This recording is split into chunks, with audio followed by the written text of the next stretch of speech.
Hi, everybody. My name is Lisa Keslar. I'm here on behalf of Cheers for Charity New Hampshire with my dear friend JoAnn Burchuk. Hey, JoAnn. Hey, Lisa, good to see you. JoAnn Burchuk. I'm with Lighthouse Physical Therapy and Cheers for Charity, and we are excited for another great episode. So today I'm very happy to welcome Emma, who's with the American Independence Museum, and they're out of Exeter, New Hampshire. So welcome, Emma, and please introduce yourself and what you do there and tell us a little bit about the museum. Absolutely. Well, thank you both for having me. It's a pleasure to be here with you today. I'm Emma Stratton. I'm the Executive Director of the American Independence Museum in downtown Exeter, New Hampshire. We are a museum that's dedicated to New Hampshire's role in the Revolutionary War, since Exeter did serve as the state capital during the Revolutionary War. We're open seasonally, May through November, and we have two historic buildings and an acre of grounds. Our two buildings are the Lad Gilman House, built in 1721, and the Folsom Tavern, built in 1775. We have over 3,000 objects in our collection that you can come and see on a guided tour, and we do programs and events throughout the year as well. Awesome. It wasn't until you signed up that I looked at your website, and it's exciting. And I'm not from the area, so it's, great to learn about the role that this area played during the Revolutionary War. So tell us, so when you're open, I see come in May soon. So what's the experience like for people? So if it's their first time coming in? Yeah, absolutely. So we offer guided tours or self-guided tours of the museum. And you can go through both of our historic buildings. It takes about an hour for each tour. In the Lad Gilman House, it's kind of set up as a traditional history museum. So we have cases and objects and labels that explain what there is, and it moves in a kind of chronological order. And we try to highlight some of the events that happen here in New Hampshire. I think New Hampshire often gets overlooked because so many things happened in Massachusetts, like Bunker Hill and Lexington and Concord. We really try to highlight what happened here in New Hampshire, and specifically what New Hampshire folks were doing during the war, whether they were serving in the Army or on the home front, what that experience was like at the time. And then in our tavern building, we have a more immersive experience. So it's set up like an 18th century tavern, but you can sit in the chairs, and we have reproduction objects out on the table that you can pick up and handle. And we have kind of sound playing in the background that sounds like a tavern at that time. So you really feel like you've transported yourself into that time period. And it's also wonderful for families to go on that tavern tour, because again, you can touch everything that's in that space. So it's a wonderful kind of counterpart to our more traditional museum experience in the Lad Gilman House. Well, that sounds like a lot of fun. So I see you offer some other type of programs. It looks like mostly in the wintertime you're doing some virtual stuff, and I like the storytelling. People can go online and they'll read your child or yourself the story. So that's kind of fun. It is. So we have a couple different programs. We used to do all of our programming in person, and now with COVID, we've moved a lot of it into the virtual space. And that's really helped us grow our audience. So with Revolutionary Storytime, we have some videos that we pre-record, and there are also lesson plans that go with it. So if you're a teacher, it's great to use in the classroom too. That's all available and free on our website, which is independencemuseum.org. And I think we have about 10 or 12 up there, all kind of geared towards the preschool and lower elementary level as well. And then other programs that we offer when we're in our kind of on season, when we're open, our big one is the American Independence Festival. That takes place every year in downtown Exeter. I think we're in our 31st or 32nd year now of hosting that. And that is, the artisans and reenactors, and just kind of a wonderful festival day in July. And we tend to host it in the middle of July rather than on July 4th, because we celebrate the day the Declaration actually arrived in Exeter, which was about 2 weeks after the 4th, when it was printed in Philadelphia. So the day it actually arrived was July 16th. So this year our festival will be on the Saturday, July 16th, the date it arrived. So we again do our celebration a little later just for that reason. We try to be as authentic as possible. in our recreation of it. But it's a wonderful day of events and activities. And like I said, reenactors and artisans all outside on our grounds at the museum. So that's a really fun event that we do every year. And we have a number of different programs. We have a Beer for History program in our tavern that we tend to run in the fall. We also offer field trips, both online and in person, and a whole bunch of other programs. So we're excited now with all of our outdoor space, our kind of acre of grounds, we can host more programs outside, especially during COVID. That's been wonderful for us to still be able to do programming, but host it outside, which people tend to be a little more comfortable with during this pandemic. So it's been great.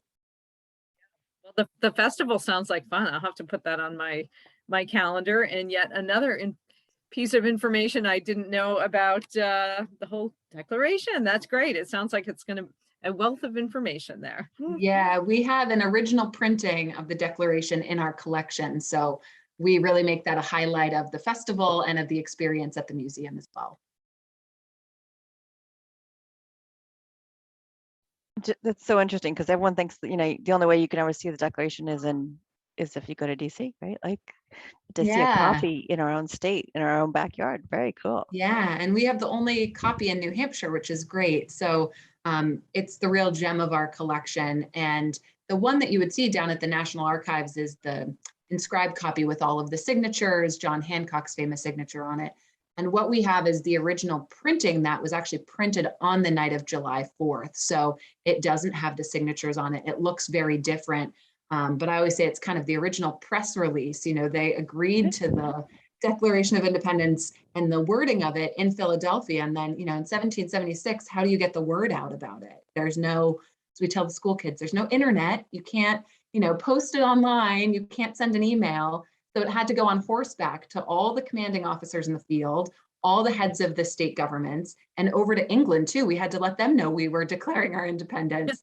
So they had to print it and then send it on horseback. And it took a while to get to us here in New Hampshire, about 2 weeks. So it's a fun opportunity to kind of think about that time and how news traveled and how slowly it traveled too. So it's a great opportunity. And at the festival, we have a Gilman family descendant who reads the Declaration every year, which is a wonderful tradition that we keep up. And listening to the words are very powerful as well. Yeah, because how often do we go read it? Not often. I did not read it often until I started this job a few years ago. And it's one of my favorite parts of the year to hear that Gilman family descendant reading it to people and people's response to it too. It's really powerful and the language is so strong in it. It really gets you all fired up about it. And at the end, you're like, yeah, we need to declare our independence. King George is the worst. It really gets you riled up. All the more reason to come. Yeah, that's yes. That sounds like a lot of fun. Great information there. And so diving into the financial part, how does a museum like yours keep your doors open? Yeah, that's a great question. Certainly through people coming for programs and tours, that type of earned revenue is really important to us, purchasing items from our gift shop. We also have an active membership program. So folks who, especially those who live locally, can join, and membership gets you free admission to the festival, free admission on all of our tours for a year, and a lot of discounts on our programs. So that really helps support our museum as well. Donations, and then we also write, as most nonprofits do, a lot of grants to help support some of our bigger projects as well. So we have an active kind of grant writing program. And corporate sponsors as well are another big part of our support network. So when we have these big programs like our festival or Beer for History, we look for business partners in the community to help support that and support those programs that reach so many people. So those are just some of the revenue sources we have to help keep our museum open and keep these wonderful programs going out into the community. So important. It's so important to keep that history alive, and that's great. Yeah. And then do you also, like for some of these festivals, it sounds like you might need volunteer to help out with it? Oh, we always need volunteers, yes. We certainly need volunteer help for the festival. and for a number of our public programs. And then also all of our tour guides at the museum are volunteer as well. So if there's anyone out there who's very interested in Revolutionary history, this is a great opportunity to share that history with the public. And we also have some folks that help with kind of collections research, kind of behind the scenes work. If you like to go through old documents and help transcribe them or digitize them, we have so many items in our archives that we're always looking for help with. So there are a number of opportunities to get involved with us, whether kind of working with the public or more behind the scenes work. So if anyone's interested in that, please reach out to us as well. That would be fantastic to have more support. Are you finding you're still getting more new things to add to the collection there? Yeah, certainly. We do get folks that offer donations to us too, that, you know, cleaning out their house and they found something or whatever it may be. So we do get new donations to the collection fairly often. One of our challenges is being in two historic buildings. We don't have a ton of storage space. We try to keep as much of it available for exhibition space. But it's been great to see the gifts that have come in over the years, everything from, you know, small documents to some currency and coins from the time period. So we've definitely gotten some great gifts in the recent past. Treasures. Yes. Lisa, did you have anything else you wanted to ask? I've been kind of taking over the whole thing. Yeah, that's fine. That finding is so fascinating. Prior to COVID, I had the opportunity to go in one of the buildings. We actually were part of the extra chamber. We used one of your rooms for a function kind of thing. Is that still something that's able to happen with COVID? Are people able to still come and talk about collaborating and maybe using the space for small events or something like that? Absolutely. So we do offer our tavern building for that. That's kind of the most conducive to hosting events, especially smaller events. And then we have our outdoor space, which just last year we regraded. So the lawn is nice and flat. So if you wanted to host a larger event, you could put a tent out there or host something outside. And yes, we do offer both of those spaces for rentals, and specifically for nonprofit and community partners, we offer a reduced rate to those people who want to use our space. So the tavern's a great spot. Again, very authentic. If you like uneven floors and 18th century buildings that creak when you walk around them, that's a great spot to have a meeting in, or if it's a kind of after hours cocktail party, we've hosted those types of events. So yeah, please let us know if you're interested in that. We'd love to rent the space to you. Awesome. That's great. I think this is so fascinating. I'm so excited to share this and let everyone know about this treasure that we have right in our backyards, right? I think there's so many people that should be checking out these historical opportunities, right? To live. I feel like once you get kids on, if you have small kids, you know about all this, right? But if you're kind of out of that on either end, then you miss these great opportunities, right? To It's amazing how many people we get in that are local and will come to visit if they have family in town, and they'll say, I never knew this was here.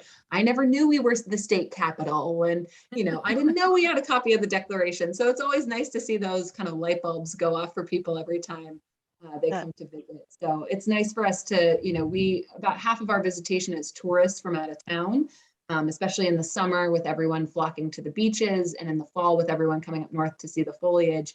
But the other 50% of our visitors are very local. So it's wonderful to feel like every year people keep saying, oh, you're such a hidden gem. And we're trying not to be so hidden anymore. So again, thank you for the platform to be able to talk a little more about what we do and get the word out about our museum. Well, we hope that we can help bring a little bit more awareness and celebrate all the goodness that you guys are doing. So thank you for spending the time with us today and taking the time to talk to us. And we're grateful that you were here. Yeah, thank you so much for the opportunity. I really appreciate it.